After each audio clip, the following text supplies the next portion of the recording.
안녕하십니까. 안녕하세요. 크리스 팀장님 오랜만이네요. 진이에요 원래는.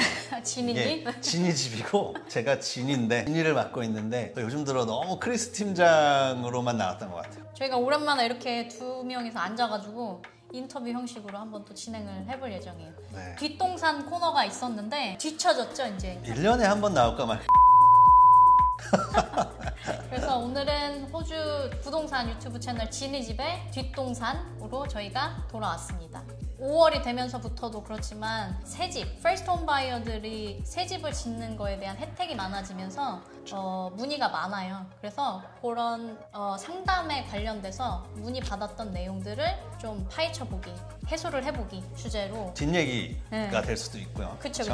그래서 오늘은 하우스 앤 랜드 패키지의 오해와 진실, 빠샤 파헤치기. 맞아. 낱낱이. 네, 낱낱이 파헤쳐보기로 하겠습니다. 오케이.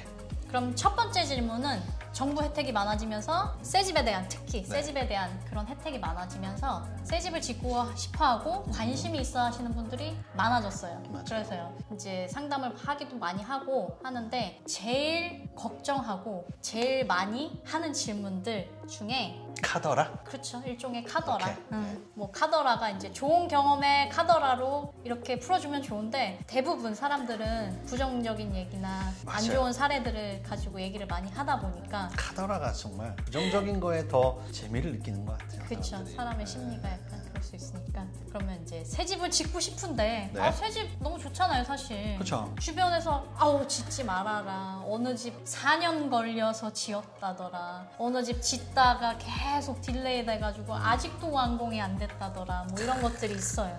그렇다면 새 집 짓는 게 정말 어려운가요? 4년이 걸릴 정도면 추측하건대 4년 동안 뭔가를 기다렸다라기보다는 중간에 뭔가가 끊겨서 그죠? 그런 경우일 거예요. 그렇죠. 제가 들어본 케이스 중에 정말 4년 정도 이렇게 걸릴 수 있는 정도의 그런 케이스는 어떤 게 있었냐면 중간에 빌더가 바뀌는 거예요. 이미 진행을 했어요 어느 정도. 근데 도산을 한 거죠. 네. 빌더가 도산을 많이 했잖아요 코로나 때. 그래서 하던 빌더가 갑자기 뉴스에 나와요.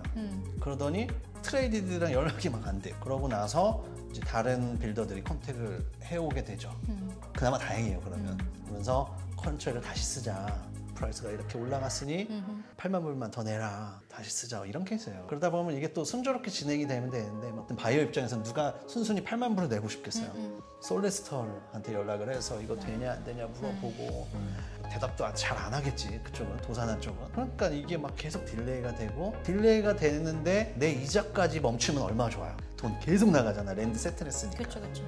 그럼 막 만시 차이가 되는 거예요. 정신적으로나 막 이런 것들이 그런 거죠. 뭔가 잘 안 맞는 경우들이 흔한가요? 일단 그렇게 네. 4년 정도 딜레이 되고 이런 거는 정말로 극한 케이스예요. 그래서 특정 이런 경제적으로 그런 위기가 왔거나 이럴 때가 아니고서는 흔하지는 않아요. 사실 흔하지는 않은데 주로 우리가 세일즈 단계에서 건축이 얼마 만에 걸릴 것이다라는 에스티메이션을 갖고 가요. 그러면은 이 소비자들은 그동안에 이제 이자 나갈 것도 계산을 해보고 한단 말이에요. 근데 그 시뮬레이션에서 몇 달 정도 이렇게 벗어나는 케이스는 굉장히 많아요.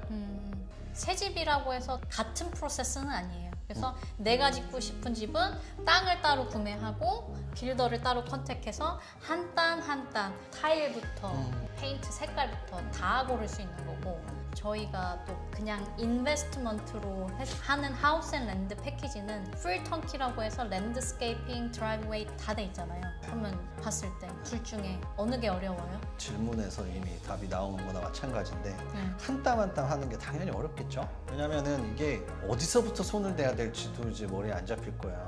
그렇지만 다행히 새 집을 지을 때 그런 루트로 간다. 그러니까 우리가 두 개로 크게 나누는 게 중요한 거예요. 방금 설명해줬듯이 아예 이거가 이제 규격화 돼가지고 템플릿화 돼서 이런 뭐 컬러 스킴에 재질은 이런 거가 되어 있고 큰 틀에서 벗어나지 않는 한에서 선택을 하게 되죠. 그게 이제 주로 이제 목적으로 하시는 분들은 시간을 많이 쏟을 수도 없고 그쵸? 렌트만 잘 들어오면 되다 보니까 그런 게 이제 최적화가 되어 있고 잘 맞아요. 반면에 거주용으로 하시는 분들은 대부분이 내가 원하는 땅부터 따로 이제 찾고 그 다음에 이제 빌더를 선택을 할 때 견적도 다 받아보고 정말 컨트랙 쓰고 나서 이제 컬러 셀렉션이라는 거를 해요. 그 과정이 아주 진이 빠지는 거 같아요. 정말. 그러니까요. 그렇기 때문에 그게 훨씬 더 어렵다 해드릴 수가 있겠죠. 카더라로 이제 말리는 이유는 어떤 게 있냐면 그 말씀드렸던 그 두 가지 목적에 따른 프로덕트를 구분을 잘 못해서 그래요. 나는 분명히 내가 거주해서 살려고 하는데 찍어 만든 듯한 뭔가 옵션도 마음대로 할 수 없는 그런 데를 소개를 받으면 하기가 싫겠죠. 내 맘대로 왜 못 바꿔요. 그러니까 안 맞는 거죠. 그게. 그렇죠? 내가 들어가서 살려고 하는 사람한테 투자용으로 경험을 했던 베이스를 가지고 그 사람한테 어드바이스를 준다면 오히려 그 사람한테 되게 잘못된 게 되겠죠. 그러니까 어드바이스를 좀 함부로 주면 안 된다라고 좀 말을 하고 싶어요. 왜냐면은 너무 이 경험 베이스로 가다 보면 본인이 경험한 게 충분하지 않을 수가 있어요. 그게 일반화가 돼버리면 일반화가 되면 좀 위험해요.